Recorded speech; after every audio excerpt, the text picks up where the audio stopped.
My name is Lisa, and I've been attending the Ridge since 1997. This is my friend Becky, and we met in 2015. My son needed a great foot doctor, and I got a hold of Lisa, and she saw my son immediately, and we've loved her ever since. I didn't really connect with Lisa until later. It was March during the pandemic. She was my son's doctor, but we never were friends.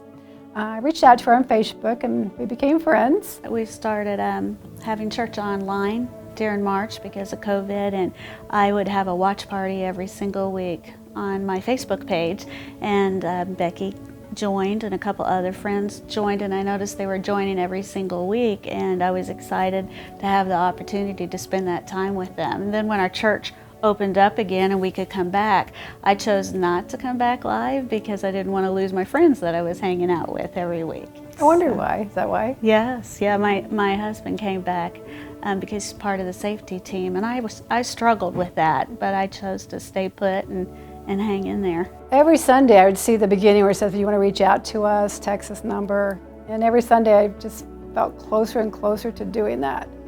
And the Sunday I did it, I was just elated. I was like lifted. I don't know, I couldn't describe it. I was so happy. So I told my husband, I reached out to the church today, I'm gonna get baptized. He's like, what? I said, I'm excited. He goes, well, good for you. That's good for you.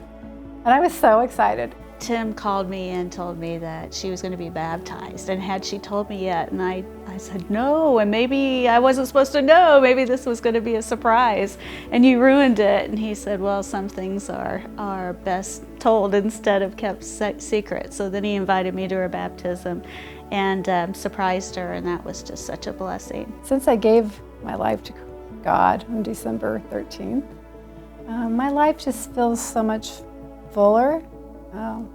More happiness. There's just a peace I feel every day that I didn't have before.